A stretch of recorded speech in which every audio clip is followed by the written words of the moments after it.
Hi, I'm Amy from Doodle Dog Designs. Welcome to my channel. In today's video, I'm going to make some papier-mâché bells reminiscent of antique papier-mâché bells. I'm going to use a plastic bell that I found at Dollar Tree, and it did have a little greenery thing attached here, and I took that off. So the first thing I want to do is take some cling and seal wrap, and I'm going to cover the outside of my bells, and that way when I want to take the paper mache off, it will come off much easier.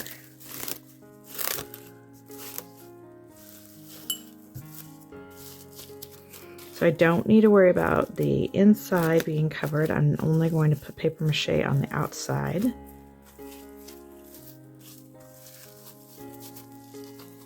But I do want to make sure that it is pressed tightly up against the bell.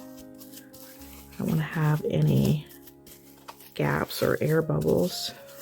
I'm going to use this paper mache mixture, and I keep it in a tub, and I'm going to just mix a little bit, a couple of tablespoons. Then I'm going to add some water and mix it up.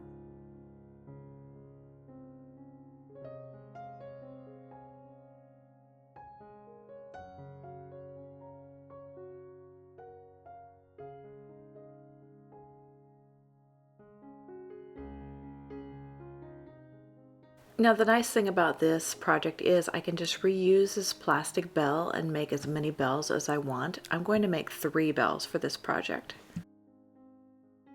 This might not be enough paper mache mixture, but I'm going to go ahead and get started and then see how much more I need. I'm going to work over a piece of wax paper. I'm going to put the paper mache mixture over the bell and pat it down as I go.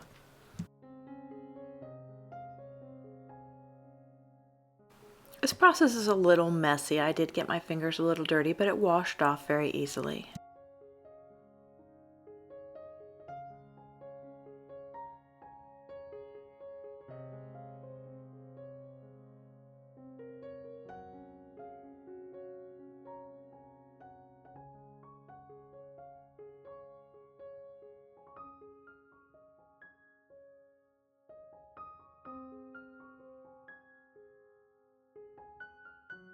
I'm finding that the mixture is falling down a little bit, so I'm going to add a little bit more of the paper mixture and mix it in to make the paper pulp a little firmer.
Okay, I'm going to mix up some more.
After you get it all covered, you can set it aside to dry.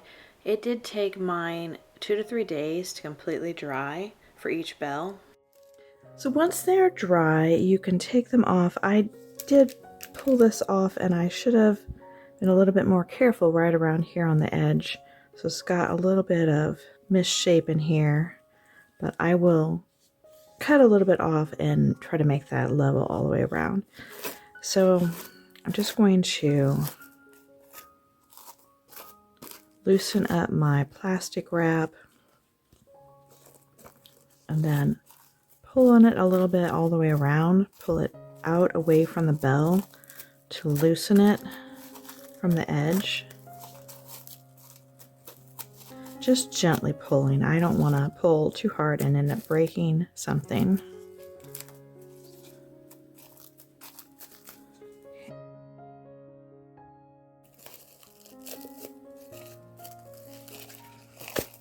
Just pull the bell off then.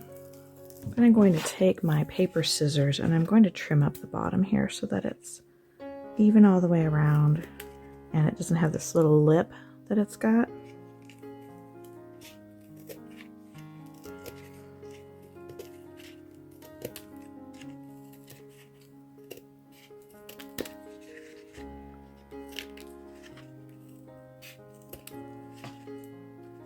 When I took this one off the mold, it broke a little bit, and then it's also got a little bit here that's got a crack.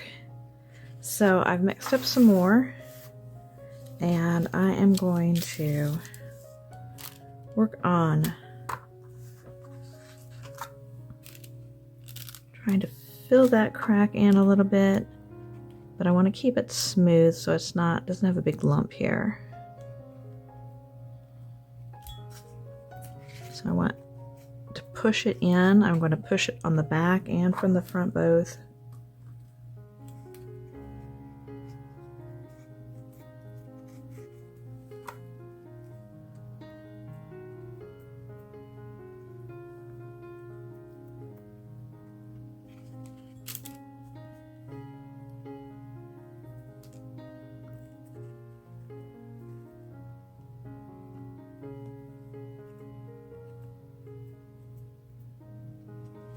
Got several pretty thin spots here. So I'm going to press in some little pieces from the back.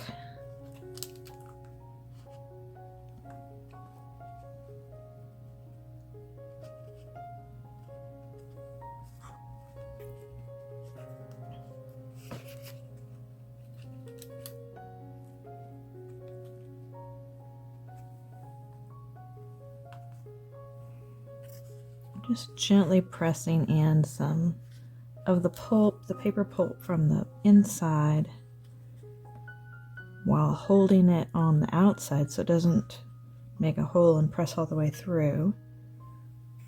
So I think what you could learn from this first bell that I made is that it's better to get it a little bit thicker rather than thinner.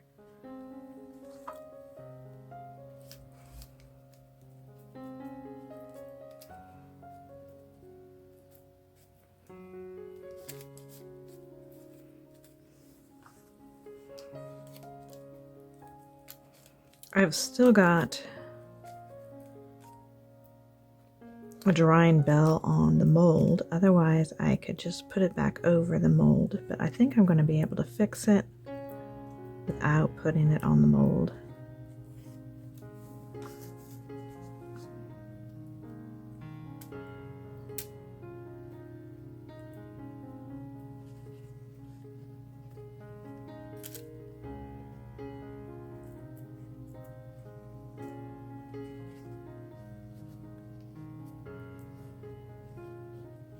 I'm going to let that sit up and we'll see how it looks after it's dry.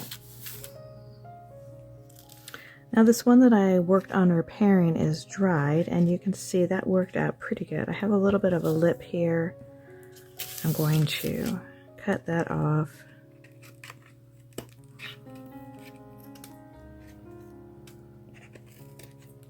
The good thing about this is it's paper, so it's easy to cut. The bad thing is it's pretty easy to break it, but you can repair it like I just showed you if you do end up breaking some.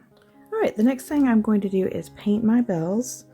I have some vintage white folk art craft paint. Probably could use a bigger brush and get done faster, but I want to make sure I get in all the little nooks and crannies. So I have a soft brush here and some of my paint. And this isn't going to change the color a whole lot, but I really like this vintage white color. I use it a lot. Okay, I'm going to paint all three and then let them dry good. Now, I didn't paint the inside. If you want to, you could certainly paint the inside also.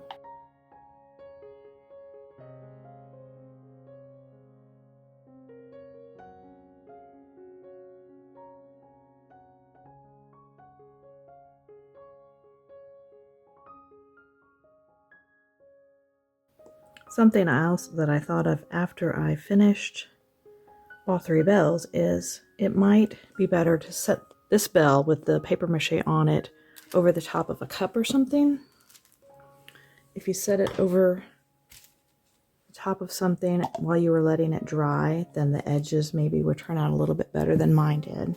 I don't mind the ragged edges really. It helps lend to its authentic, antique, primitive, vintage look, so it doesn't bother me. But if you wanted your edges to be more perfectly even, you might set it on top of a cup while you're drying the bells. The paint is dried on the bells now, so I'm going to paint them with a coat of really fine glitter. I'm going to use this matte finish Mod Podge. If you don't have some of this, you could water down some glue or use some spray adhesive. I'm going to paint the Mod Podge all over the entire bell.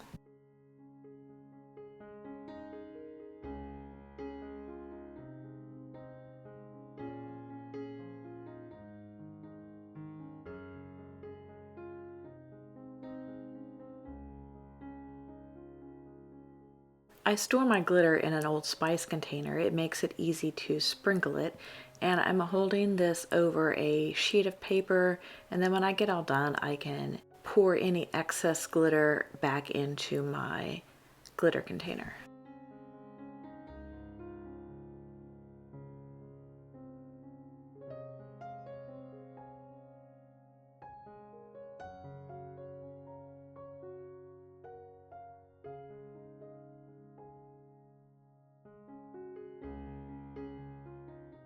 I've brought these bells over to my mom's house to finish them with her.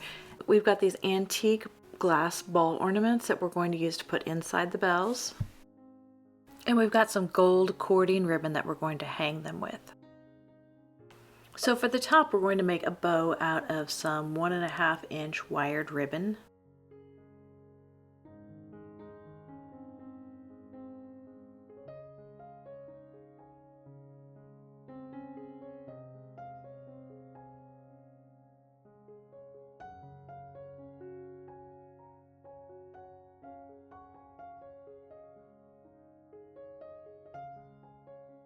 She's taking a piece of thin wire and wrapping it around the loops that she made for the bow, and then she will twist the wire in the back to hold it all in place.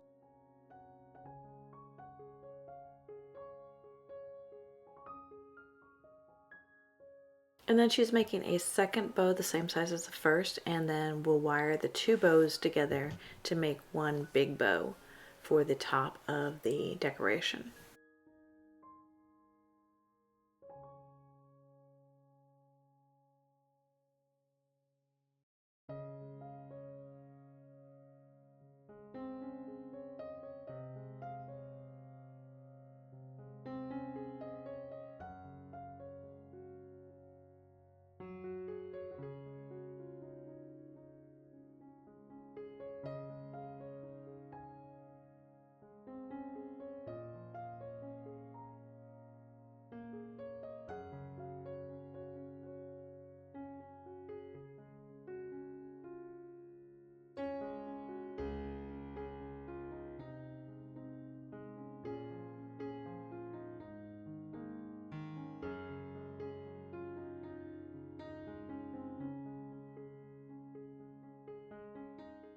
So we took a piece of the gold cording and hot glued it into the very top on the inside of the bell.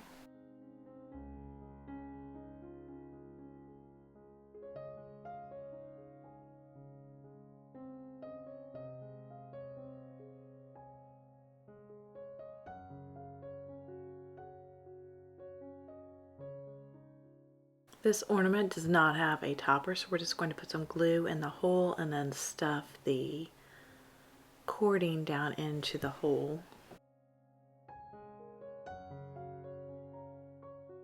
On the other two that have toppers, we're going to have a longer string and tie the ornament onto the cording.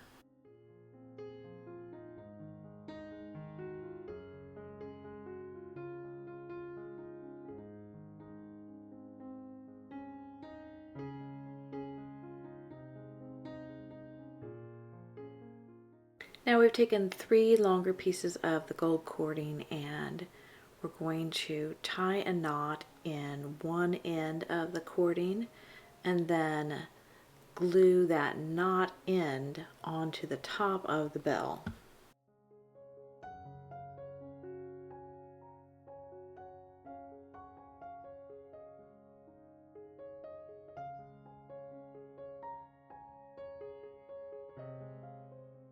Then we gathered the 3 strings together and arranged them so that they were at staggering heights and then tied the 3 strings together. We actually should have made the strings a little bit longer. It would have been easier to tie the 3.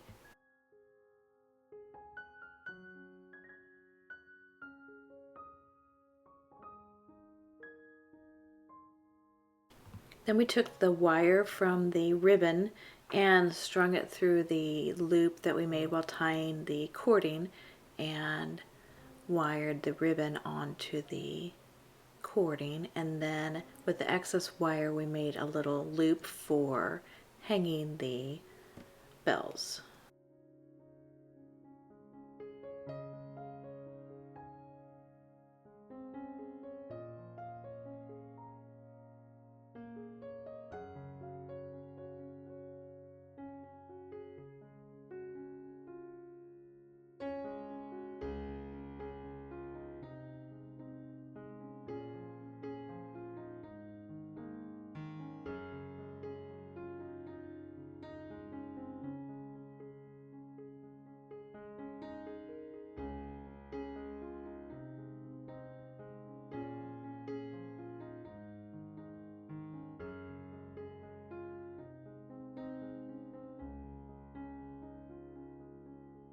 I hope you found that helpful. Be sure to click the like button and subscribe below. I'll see you next time. Bye.